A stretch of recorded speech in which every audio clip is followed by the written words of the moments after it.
আসসালামু আলাইকুম। হাইটেক স্কুলের লার্ন ফার্স্ট পে লেটার সিরিজে তোমাদের সকলকে আবারও স্বাগত। আজকে আমরা পড়ব নবম দশম শ্রেণীর বাংলাদেশের ইতিহাস ও বিশ্ব সভ্যতার দ্বিতীয় টপিক, অর্থাৎ সেটা হলো সিন্ধু সভ্যতা।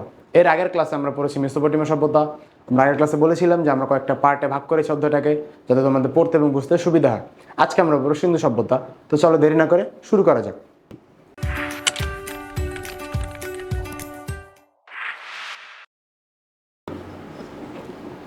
প্রত্যেকটা সভ্যতার শুরুতেই তার পটভূমি থাকে, অর্থাৎ তার শুরুর দিক, তার ভূমিকা, যেতে কীভাবে সে বিকাশ লাভ করলো, কীভাবে তার উৎপত্তি হলো।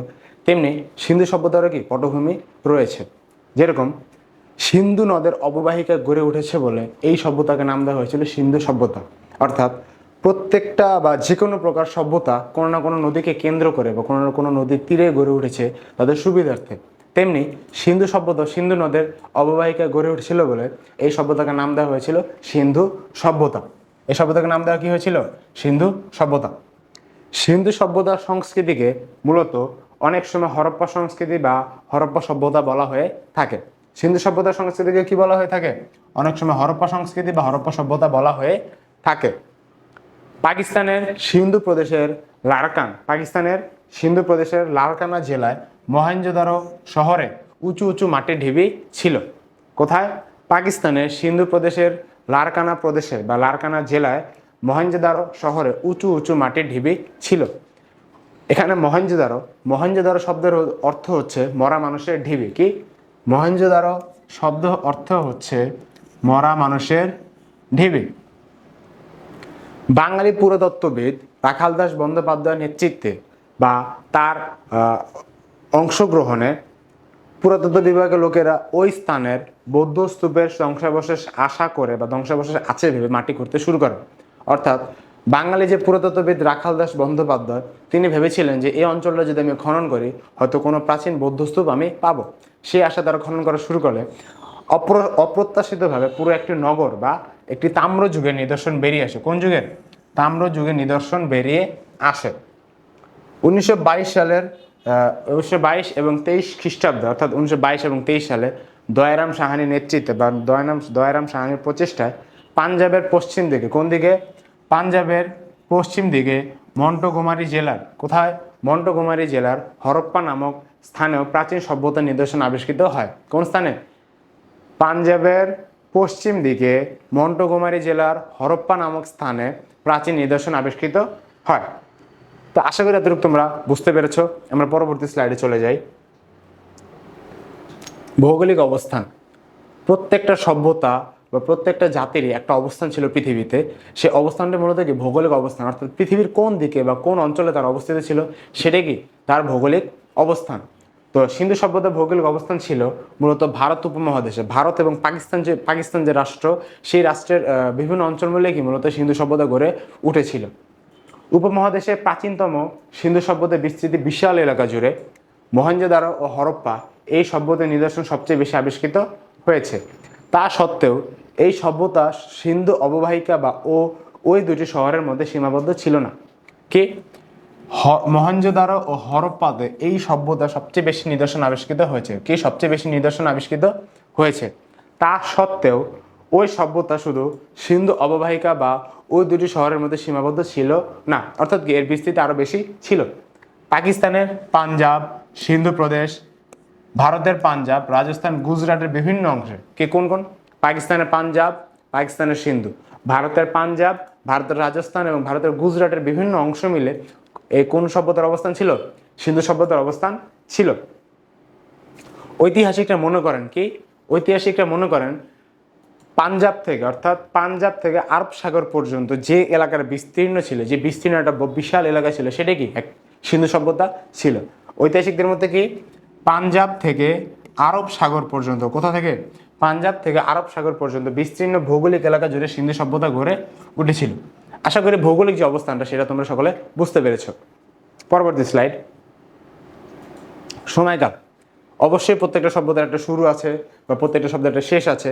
সেই সিন্ধু সভ্যতার সময়কালটা হলো, কেউ মনে করেন 3500 খ্রিস্টপূর্বাব্দ। কত? 3500 খ্রিস্টপূর্বাব্দ থেকে 1500 খ্রিস্টপূর্বাব্দ পর্যন্ত এই সভ্যতার উত্থান পতনের কাল। অর্থাৎ শুরুর দিকটা বা সময়কাল স্টার্ট আপ ছিল আপনার প্রায় 3500 খ্রিস্টাব্দে এবং এন্ডিং ছিল কত প্রায় 1500 খ্রিস্টপূর্বাব্দে। পূর্বাব্দে আমরা আগের ক্লাসে বা ফার্স্ট চ্যাপ্টারে বা ফার্স্ট লেসনে আমরা পড়েছিলাম যে খ্রিস্টপূর্বাব্দ কি এবং খ্রিস্টাব্দ কি। যদি সেটা বুঝে না থাকে আমাদের প্রথম লেকচারের ভিডিওটা দেখে আসতে পারো। কোনো ঐতিহাসিক মনে করেন আর্য জাতির আক্রমণে, কোন জাতি? আর্য জাতির আক্রমণের ফলে খ্রিস্টপূর্বাব্দ 1500 থেকে 1400 খ্রিস্টপূর্বাব্দে সিন্ধু সভ্যতার অবসান ঘটে। কত সালে? খ্রিস্টপূর্ব 1500 থেকে 1400 অব্দের মধ্যে কি 1400 পূর্বাব্দের মধ্যে কি সিন্ধু সভ্যতার অবসান ঘটে যায়। কাদের আক্রমণে? আর্যদের আক্রমণে। মন্টিমার হুইলার মনে করেন এই সভ্যতার সময়কাল হচ্ছে 2500 থেকে 1500 খ্রিস্টপূর্বাব্দ পর্যন্ত। মন্টিমার হুইলার কে? মন্টিমার হুইলার মনে করেন ওনার এই কথাটা ক নাম্বার প্রশ্নে আসতে পারে। কয় নাম্বার প্রশ্নে? ক নাম্বার প্রশ্নে আসতে পারে যে মন্টিমার হুইলারের মতে সিন্ধু সভ্যতার সময়কাল কত? 2500 থেকে 1500 খ্রিস্টপূর্বাব্দ। কত? খ্রিস্টপূর্ব এবং খ্রিস্টাব্দ এই দুইটা পার্থক্য জানাটা আমাদের খুবই গুরুত্বপূর্ণ বা খুবই জরুরি। এটা জানতে পারলে আমরা সালগুলো ভালো মতো লিখতে পারবো। ধরি যে আমরা সালগুলো লিখলাম কিন্তু আমরা খ্রিস্টাব্দ লিখলাম, তাহলে কি আমাদের সালটা হবে? অ্যান্সার হবে না। সো খ্রিস্টপূর্বাব্দ এবং খ্রিস্টাব্দের যে পার্থক্যটা সেটা আমাদেরকে বুঝতে হবে। এরপরে সিন্ধু সভ্যতার যে রাজনৈতিক অবস্থান সেটা সম্পর্কে আমরা একটু জানি। সিন্ধু সভ্যতার জনগণের আসলে রাজনৈতিক জীবন বা তাদের যে শাসন প্রণালী সেই সম্পর্কে আসলে স্পেসিফিক বা নির্দিষ্ট কোনো আইডিয়া বা ধারণা পাওয়া যায়নি। তবে মহেঞ্জোদারো ও হরপ্পা নগর বিন্যাস ছিল প্রায় একই রকম। কি? মহেঞ্জোদারো এবং হরপ্পা যে দুইটা নগর ছিল সেই নগর বিন্যাস কি প্রায় একই রকম ছিল। এগুলোর ধ্বংসাবশেষ দেখে নিশ্চিতভাবে বোঝা যায় যে পরিকল্পনা বা পূর্ব পরিকল্পনা অনুযায়ী উঁচু ভিতের ওপর শহরগুলো নির্মাণ করা হয়েছিল। শহরগুলোতে এক পাশে উঁচু ভিত্তির ওপর একটি করে নগর দুর্গ নির্মাণ করা হতো। চারদিক প্রাচীর দ্বারা সুরক্ষিত ছিল। এই যে হরপ্পা এবং মহেঞ্জোদারো শহর, তারা তাদের সিকিউরিটি, তাদের নিরাপত্তা নিয়ে খুবই কনসার্ন ছিল। তারা তাদের শহরকে রক্ষার জন্য বা সুরক্ষার জন্য চারপাশে বিশাল বড় বড় প্রাচীর বা দেয়াল নির্মাণ করেছিল, যেগুলো দ্বারা তাদের এলাকা বা তাদের নগর সংরক্ষিত ছিল। নগরের শাসনকর্তারা নগর দুর্গে বাস করতেন। কোথায় বাস করতেন? নগরে যারা শাসনকর্তা ছিলেন তারা নগর দুর্গে বাস করতেন। প্রশাসনিক ঘরবাড়িও দুর্গের মধ্যে ছিল। নগরের ছিল প্রবেশদ্বার। নগরের কি ছিল? নগরের ছিল প্রবেশদ্বার। দুর্গ বা বিরাট অট্টালিকা মনে হয় একই ধরনের কেন্দ্রীভূত শাসন ব্যবস্থা যুগ যুগ ধরে দুটি নগরে প্রচলিত ছিল। এই প্রশাসন জনগণের জীবনযাত্রা নিয়ন্ত্রণ করত। বর্তমানে যেমন পুলিশ বা বিভিন্ন আইন শৃঙ্খলা বাহিনী দেশের আইন বা বিভিন্ন প্রশাসন পরিচালনা করে, তখনকার সময়েও নগরের দুর্গে যারা প্রধান ছিল বা প্রশাসনিক কর্মকর্তা ছিল তারাও কি এগুলো পরিচালনা করতো বা মানুষের আইন শৃঙ্খলা মেনটেন বা পরিচালনা করতো। তো আশা করি তোমরা সকলের রাজনৈতিক অবস্থা এবং সময়কালটা বুঝতে পেরেছো। এবং পরবর্তী স্লাইডে যাওয়ার আগে আমি একটা কথা বলতে চাই, তোমরা অবশ্যই সকলে তোমাদের সামনে খাতা এবং কলম নিয়ে বসবে। কারণ জাস্ট পড়লেই হবে না, আমাদেরকে অবশ্যই জিনিসটা নোট করে রাখতে হবে। যদি আমরা নোট করে রাখি জিনিসটা আমাদের পড়তে, বুঝতে এবং মনে রাখতে আমাদের সুবিধা হবে। আর এই অধ্যায়টা আমরা এমনভাবে সাজিয়েছি যাতে তোমাদের আবার আলাদাভাবে কোনো মেইন বই পড়া না লাগে। তোমরা জাস্ট আমাদের ক্লাসগুলো করবে, আমাদের পড়াটা বুঝবে এবং পরবর্তী ডিরেক্ট তোমরা সৃজনশীল সলভ করবে। আমরা অবশ্যই সৃজনশীল সলভ করাবো। তো তার আগে পর্যন্ত আমাদের ভিডিওগুলোর সাথে থাকো এবং আমাদের ভিডিওগুলো দেখতে থাকো। পরবর্তী স্লাইডে চলে যাই আমরা। সামাজিক অবস্থা সিন্ধু সভ্যতার জনগণ বা সিন্ধু সভ্যতার সামাজিক অবস্থাটা ছিল সেটা কেমন ছিল? সিন্ধু সভ্যতার যুগে যুগে মানুষ সমাজবদ্ধ পরিবেশে বসবাস করত। অর্থাৎ কি? সিন্ধু সভ্যতার যুগে মানুষ সমাজবদ্ধ পরিবেশে বসবাস করত। সেখানে একক পরিবার পদ্ধতি চালু ছিল। কোন যুগে বা কোন সভ্যতায় একক পরিবার পদ্ধতি চালু ছিল? সিন্ধু সভ্যতায় একক পরিবার পদ্ধতি চালু ছিল। সিন্ধু সভ্যতার যুগে সমাজে শ্রেণী বিভাগ ছিল। কি ছিল? সমাজে শ্রেণী বিভাগ ছিল। অর্থাৎ ধনী গরিবের যে একটা শ্রেণী, সেই যে ভেদাভেদটা সেটা সিন্ধু সভ্যতায় বিদ্যমান ছিল। গরিবরা আলাদা থাকতো, ধনীরা আলাদা থাকতো, যারা মাঝখানে বা মিডলে তারাও আলাদা থাকতো। কেমন? সব লোক সমান সুযোগ সুবিধায় পেত না। বর্তমানে আমরা যেমন একটা কথা বলি যে মৌলিক অধিকার, সবাইকে সমান সুযোগ সুবিধা দিতে হবে, ধনীরাও যা পাবে গরিবরাও তা পাবে। ওই সময় এরকমটা ছিল না। যারা গরিব তারা এক্সট্রা সুযোগ সুবিধা পেত, যারা ধনী তারা এক্সট্রা সুযোগ সুবিধা পেত, কিন্তু যারা গরিব তারা যে সাধারণ যে সুযোগ সুবিধা সেগুলো কি তারা সেগুলো থেকে বঞ্চিত হতো। সব লোক সমান সুযোগ সুবিধা পেত না। সমাজ ধনী ও দরিদ্র দুই শ্রেণীতে বিভক্ত ছিল। কয় শ্রেণীতে বিভক্ত ছিল? দুই শ্রেণীতে। সমাজ ধনী ও গরিব এই দুই শ্রেণীতে বিভক্ত ছিল। কৃষকরা গ্রামে বসবাস করতো। কোথায় বসবাস করতো? কৃষকরা গ্রামে বসবাস করত। শহরে ধনী এবং শ্রমিকদের জন্য আলাদা আলাদা বাসস্থানের নিদর্শন পাওয়া গিয়েছে। অর্থাৎ ধনীদের থাকার জায়গা আলাদা, শ্রমিকদের থাকার জায়গা আলাদা, এইরকম আলাদা আলাদা কিছু নিদর্শন পাওয়া গিয়েছে।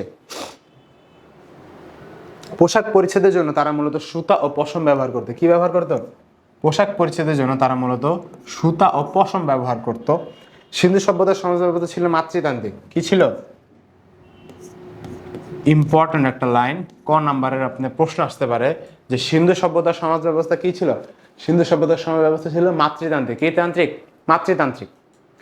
নারীরা খুবই শৌখিন ছিল। সিন্ধু সভ্যতার নারীরা কি ছিল? খুবই শৌখিন ছিল। তাদের প্রিয় অলংকার ছিল কি কি? হার, আংটি, দুল, বিছা, বাজুবন্ধ, চুড়ি, বালা ইত্যাদি। এখন আমরা দেখি একজন মেয়ে মানুষ বা আমাদের মা চাচিদের খুবই পছন্দের জিনিস হচ্ছে অলংকার। তারা গহনা খুবই পছন্দ করে, সেটা স্বর্ণের হোক, সেটা নকল হোক বা সেটা রূপার হোক, তারা গহনা খুবই পছন্দ করে। তখনকার মানুষ বা মহিলারা কি, তারা গহনা খুবই পছন্দ করতো। তারা নকশা করা পায়ের মল ইত্যাদি পরতো। তারা নকশা করা দীর্ঘ পোশাক পরতো। কি পরতো? দীর্ঘ পোশাক পরতো। পুরুষরা অলংকার ব্যবহার করতো। আশা করি তোমরা সকলে তাদের যে সামাজিক ব্যবস্থা সেটা বুঝতে পেরেছো। পরবর্তী স্লাইডে যাই আমরা। অর্থনৈতিক অবস্থা। একটি সভ্যতার উন্নতি, একটি সভ্যতার পতন, সম্পূর্ণ ব্যাপারটা নির্ভর করে তাদের অর্থনৈতিক ব্যবস্থার উপর। তারা অর্থনৈতিক ক্ষেত্রে কতটা উন্নত ছিল, তারা কতটা সমৃদ্ধ ছিল, এগুলোর উপর ভ্যারি করে তাদের পরবর্তী জীবন বা ফিউচার তারা নির্ধারণ করতে পারতো বা তাদের নির্ধারিত হতো। তেমনি সিন্ধু সভ্যতার অর্থনীতি মূলত ছিল কৃষি নির্ভর। সিন্ধু সভ্যতার অর্থনীতি কী ছিল? মূলত কৃষি নির্ভর। তারা মূলত কৃষিকাজ করতো, কিন্তু পাশাপাশি তারা পশুপালন করতো। কি করতো? তারা পশুপালন করতো। বিভিন্ন ভেড়া, গরু, ছাগল যা পেত তারা সেসকল পশুপালন করতো। কৃষি ও পশু পালনের পাশাপাশি মৃৎপাত্র নির্মাণ, ধাতু শিল্প, বয়ন শিল্প, অলংকার নির্মাণ, পাথরের কাজ ইত্যাদিতে তারা যথেষ্ট উন্নতি লাভ করেছিল। মৃৎপাত্র, আমরা সকলে কামার চিনি, কুমার চিনি। কুমার কি? যারা মাটির দলা দিয়ে বা মাটির কাই দিয়ে তারা বিভিন্ন আকার দিয়ে পাত্র তৈরি করে। তারা কি? সিন্ধু সভ্যতার মানুষজন মৃৎপাত্র নির্মাণে খুবই উন্নত ছিল। ধাতু শিল্প, ধাতু, লোহা বা লোহা না, তামা, ব্রোঞ্জ, স্বর্ণ, রূপা ইত্যাদি ছিল এক প্রকার ধাতু। তারা এই ধাতু শিল্প বা এই ধাতুর যে ব্যবহারগুলো সেগুলোকে এতটাই ভালো মতো আয়ত্ত করেছিল যে তারা এতে খুবই সমৃদ্ধ অর্জন করেছিলেন। এটা ছিল ধাতু শিল্প। তারপর হচ্ছে বয়ন শিল্প। বয়ন মানে বুনানো। বয়ন মানে কি? বুনানো। যেমন কাপড় বনে, কাঁথা সেলাই করে। তাঁত শিল্প আমরা সবাই চিনি যে তাঁত শিল্প, তাঁতের কাপড় এটা একটা শৌখিন ব্যাপার। মানুষ তাঁতের কাপড় পরতে বা এটা একটা গর্ববোধ করে এটা পরার চেষ্টা করে। যে তাঁত যেমন বোনায়, তারা কি এরকম বনন শিল্পে পারদর্শী ছিল। কোন শিল্পে? বনন শিল্পে। অলংকার নির্মাণ, তারা সোনা, রূপা, তামা, ব্রোঞ্জ ইত্যাদি দিয়ে তারা কি করতো? বিভিন্ন অলংকার নির্মাণ করতো। এবং অলংকার কি সে সময় অনেক বিখ্যাত একটা ব্যাপার ছিল। পাথরের কাজ, পাথরের মূর্তি, পাথরের বিভিন্ন বস্তু তৈরি করতে কি তারা খুবই উন্নত ছিল। আশা করি তোমরা এতটুকু বুঝতে পেরেছো। এই উন্নত মানের, এই যে তারা এত দিক দিয়ে উন্নত, এই এতগুলো শিল্প, বয়ন শিল্প, তাঁত শিল্প, তারপর মৃৎশিল্প, পাথরের শিল্প ইত্যাদি যে শিল্পের উন্নতি লাভ করেছিল, এই উন্নতি তো মানুষকে দেখানো দরকার বা অন্য জায়গায় আমাদের বাণিজ্যের জন্য প্রেরণ করা দরকার। সেই জন্য সিন্ধু সভ্যতা যেই এলাকায় সকলগুলো উন্নত ছিল, সেই এলাকার বণিকরা বাহিরের বিভিন্ন দেশের সাথে তাদের ব্যবসার মিলবন্ধন তৈরি করেছিল। তার বিভিন্ন দেশের সাথে বণিক বা ব্যবসা করত এবং বিভিন্ন প্রকার কি অর্থ উপার্জন করত। বণিকদের সাথে আফগানিস্তান, বেলুচিস্তান, মধ্য এশিয়া, পারস্য, মেসোপটেমিয়া, দক্ষিণ ভারত, রাজপুতনা, গুজরাট এই সকল অঞ্চলের মানুষদের সাথে কি তাদের বণিকদের খুবই ভালো বা সুসম্পর্ক ছিল। তারা এই সকল অঞ্চলের ব্যবসা বাণিজ্য বেশি করত। তো আশা করি তোমরা এই তাদের যে অর্থনৈতিক যে অবস্থা সেটা বুঝতে পেরেছ। পরবর্তী স্লাইডে যাই আমরা। ধর্মীয় ব্যবস্থা। প্রত্যেকটা সভ্যতার, প্রত্যেকটা জাতির একটা ধর্মীয় ব্যবস্থা বা ধর্মীয় অবস্থা থাকে। সিন্ধু সভ্যতার একটা ধর্মীয় ব্যবস্থা ছিল। সিন্ধু সভ্যতায় মূলত কোনো মন্দির বা মঠের একটা প্রপার একদম স্পেসিফিক বা একটা নির্দিষ্ট কোনো ধর্মের বিষয়ে কোনো প্রকার কিছু জানা যায়নি। তাদের কোনো মন্দির বা মঠ পাওয়া যায়নি, যে কারণে তাদের ধর্ম বিশ্বাস সম্পর্কে স্পষ্ট ধারণা করা সম্ভব নয়। মন্দির বা উপাসনা গৃহের অস্তিত্ব না থাকলেও স্থানে স্থানে অসংখ্য পোড়ামাটির মূর্তি, পোড়ামাটির নারী মূর্তি পাওয়া গিয়েছে। অসংখ্য স্থানে কি পোড়ামাটির নারী মূর্তি পাওয়া গিয়েছে। ধারণা করা হয় তারা এই দেবদেবীর বা দেব মূর্তির পূজা করত। ধারণা কি করা হয়? তারা এই দেব মূর্তির পূজা করত। সিন্ধুবাসীদের মধ্যে মাতৃপূজা খুবই জনপ্রিয় ছিল। এই যে লাইনটা আমরা একটু আগে পড়েছি যে সিন্ধু সমাজ ব্যবস্থা ছিল মাতৃতান্ত্রিক, এইখানে আমরা পেলাম যে সিন্ধু সমাজ ব্যবস্থায় মাতৃপূজা ছিল খুবই জনপ্রিয়। এটা ক নাম্বার আসতে পারে যে সিন্ধু সভ্যতায় কোন পূজা বা কি পূজা জনপ্রিয় ছিল বা মাতৃপূজা জনপ্রিয় ছিল কোন সভ্যতায়? সিন্ধু সভ্যতা। তাছাড়া তারা দেবদেবী মনে করে বৃক্ষ, পাথর, সাপ এবং পশু পাখির উপাসনা করত। সিন্ধুবাসী পরলোকে বিশ্বাস করত। তারা কি করত? পরলোক অর্থাৎ তাদের যে মৃত্যু পরবর্তী জীবন, তারা এই জীবনে বিশ্বাস করত এবং এই বিশ্বাসের ধারায় এবং এই বিশ্বাসকে কেন্দ্র করে তারা কোনো মানুষ মরে যাওয়ার পরে বা মৃত্যু হওয়ার পরে তার যে ব্যবহার্য অলংকার বা ব্যবহার্য জিনিসপত্রগুলো ছিল সেগুলো তাদের কবরে রেখে আসতো। এভাবে কি তারা তাদের ধর্ম ব্যবস্থা পালন করত। তো পরবর্তী স্লাইডে আমরা যাই। অবদান। একটি সভ্যতার ফিউচার বা ভবিষ্যৎ বা ইতিহাস যে আমরা পড়ি সেটা আসলে কেন পড়ি? তারা সভ্যতায় বা তারা মানুষের ইতিহাসে, মানুষের জীবন ইতিহাসে যারা যে অবদান রেখেছে তাদের এই অবদানকে কেন্দ্র করে আমরা তাদের সম্পর্কে জ্ঞান লাভ করি। তেমনি সিন্ধু সভ্যতাও কি মানুষের জীবনযাত্রার বিশাল বিশাল অবদান রেখেছে। তাদের মধ্যে অন্যতম হলো নগর পরিকল্পনা। কি? নগর পরিকল্পনা। সিন্ধু সভ্যতার এলাকায় যেসব শহর আবিষ্কৃত হয়েছে তার মধ্যে হরপ্পা ও মহেঞ্জোদারো সবচেয়ে বড় শহর। সিন্ধু সভ্যতায় যে সকল নগরগুলো আবিষ্কৃত হয়েছে তার মধ্যে সবচেয়ে বড় শহর কোন দুইটা? হরপ্পা এবং মহেঞ্জোদারো। ঘরবাড়ি সবই পোড়ামাটি বা রোদে পোড়ানো ইট দিয়ে তৈরি। অর্থাৎ আমরা যে বর্তমানে চিমনি বা বড় বড় যে আমরা যে পিলার দেখি, ইট ভাতা, যে বড় বড় পিলার দিয়ে আগুন বের হয়, ইট পোড়ানো হয়, তখনকার আমলে বা ওই সময় এইরকম ইট ছিল না। তার আগে পোড়ামাটি বা রোদে পোড়ানো ইট দিয়ে বাড়িঘর তৈরি করত।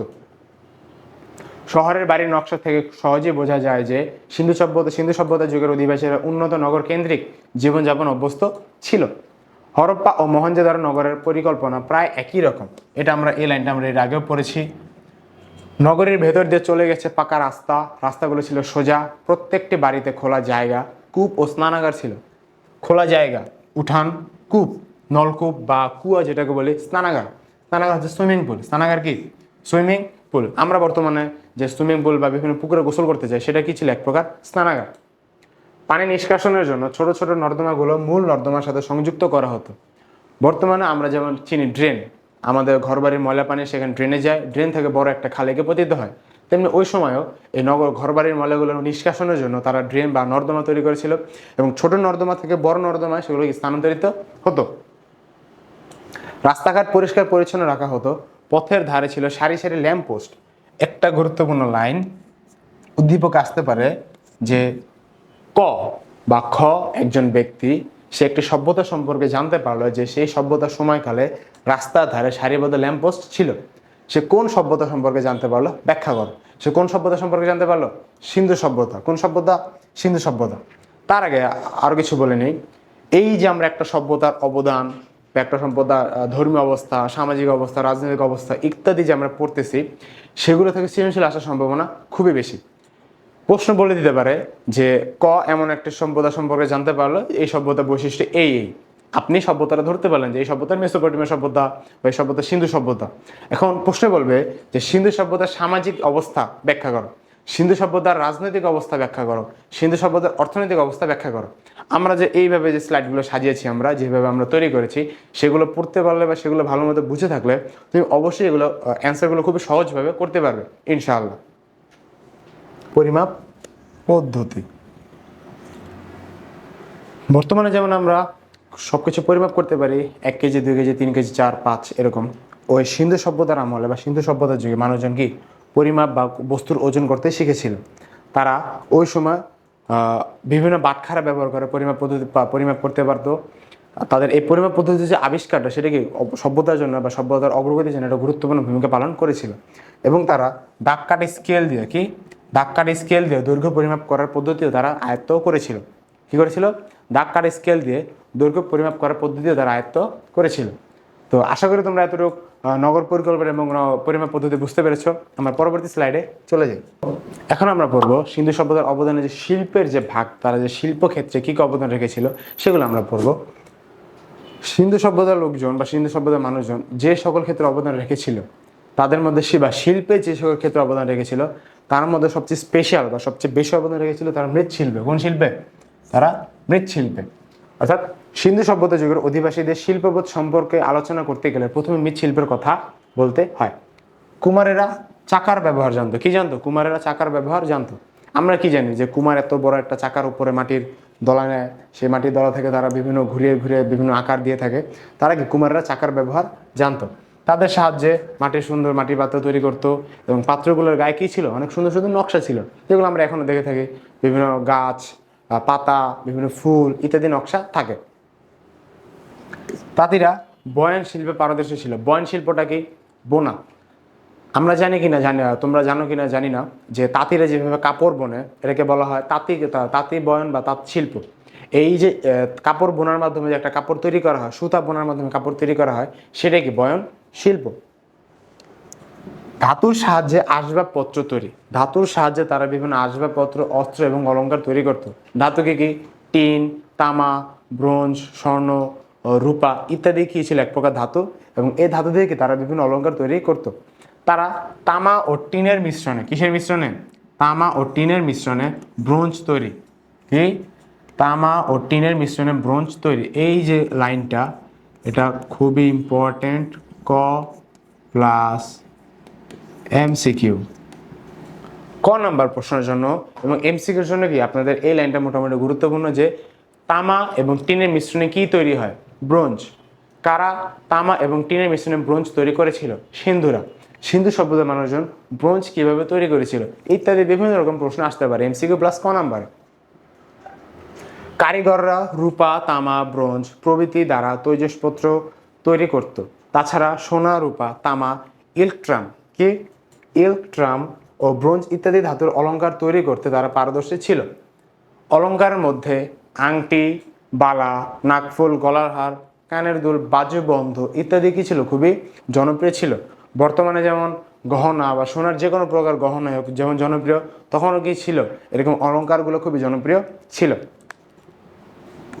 এরপরে খুবই গুরুত্বপূর্ণ একটা লাইন, সিন্ধু সভ্যতা যুগের অধিবাসীরা লোহার ব্যবহার জানতো না।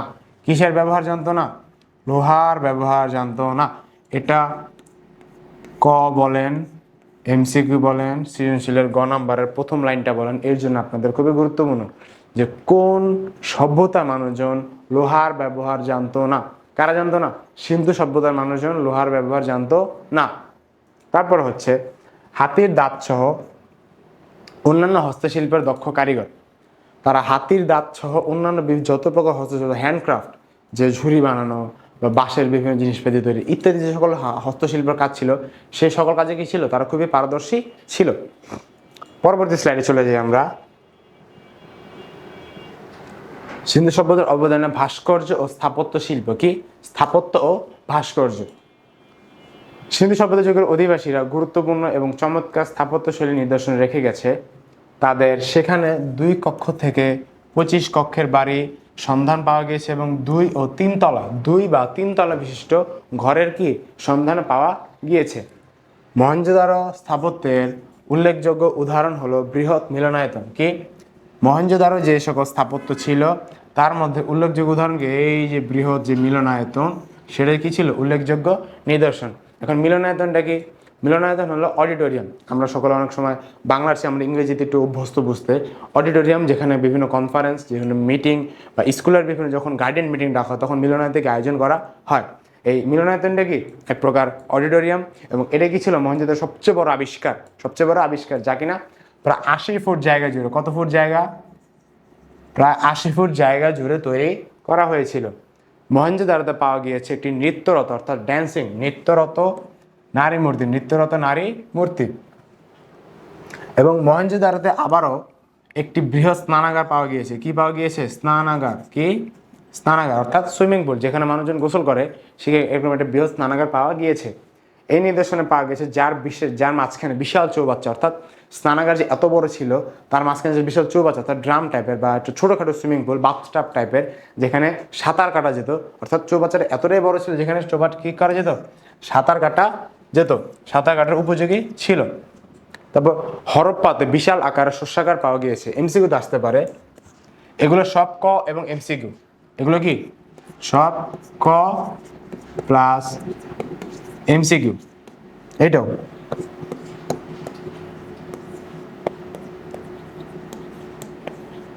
ক প্লাস এমসিকিউ। এইটাও যে হরপ্পাতে বিরাট আকারের শস্যাগার পাওয়া গেছে। কি পাওয়া গিয়েছে? শস্যাগার পাওয়া গিয়েছে। কোথায় কোথায় বিরাট আকারের শস্যাগার পাওয়া গিয়েছে? হরপ্পাতে। ভাস্কর্য শিল্পেও সিন্ধু সভ্যতা যুগের অধিবাসীদের দক্ষতা ছিল। কোথায় ছিল? ভাস্কর্য যুগেও সিন্ধু সভ্যতা যুগের মানুষের দক্ষতা খুবই বেশি ছিল। এই যুগে মোট 13টি ভাস্কর্য মূর্তি পাওয়া গিয়েছে। কতটি? মোট 13টি ভাস্কর্য মূর্তি পাওয়া গিয়েছে। চুনা পাথরের তৈরি মূর্তির মাথা পাওয়া গেছে এরকম, এবং এছাড়া মাটির তৈরি ছোট ছোট মানুষ আর পশু মূর্তি পাওয়া গিয়েছে। হরপ্পা ও মহেঞ্জোদারোতে প্রাপ্ত উল্লেখযোগ্য শিল্পকর্ম হলো বিভিন্ন ধরনের প্রায় 2500 সিল। কতটি সিল? প্রায় 2500 সিল। কতটি সিল? প্রায় 2500 সিল। ধর্মীয় ও ব্যবসা বাণিজ্যের প্রয়োজনে এগুলো ব্যবহার করা হতো। কেন ব্যবহার করতে হতো? বিভিন্ন ধর্মীয় এবং ব্যবসা বাণিজ্যের বিভিন্ন কাজে এই সকল সিলগুলো ব্যবহার করা হতো।